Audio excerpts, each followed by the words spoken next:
let's discuss damage.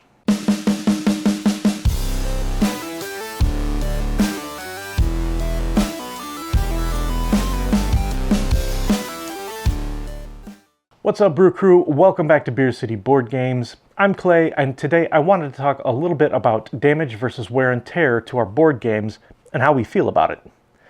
This topic was on my mind recently because we played a game of Twilight Imperium 4, and even though it's a long and involved game, we've still managed to play this one quite a lot. And as I was putting the game away, I was looking at the cards and the edges of the tokens and tiles, and they have a fair amount of wear on them. But rather than being disappointed that my game was slightly damaged, I was actually kind of happy when I saw that. I know that probably sounds a little bit weird, but hear me out.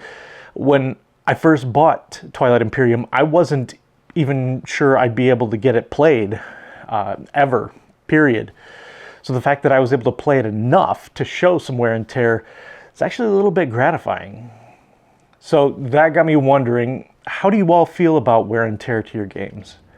Now, obviously, nobody wants damage to their games. And I'm not talking about your buddy who spills beer all over the board or dropping and damaging the box.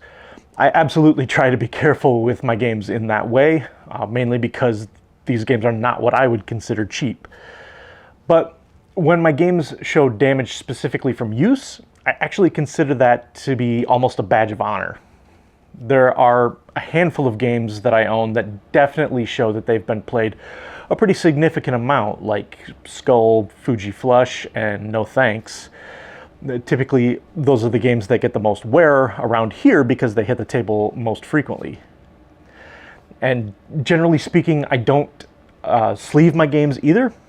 There are a couple of games that I own that are a little bit harder to find that I have sleeved, like Discworld Ankh-Morpork and A Study in Emerald. But because the idea of wear damage doesn't really bother me that much, I haven't bothered to sleeve the vast majority of my games. But I know a lot of folks out there like to sleeve their games, especially ones that get played often. I've even heard tales of people who cut the shrink off of their game boxes in such a way that they can slide it back on and essentially sleeve the box. I'm kind of curious how many of you out there will go to that level to protect your games. And I'd never say something like that is right or wrong. I'm just interested in hearing a perspective outside of my own. So let me know in the comments, do you take any measures to protect your games from regular wear and tear? And if so, to what extent are you willing to go to protect them? Is anyone else in the Brew Crew like me? And don't mind if your games look a little well-loved. I'm really interested to hear what you all have to say. And until next time, let's get another round for the table.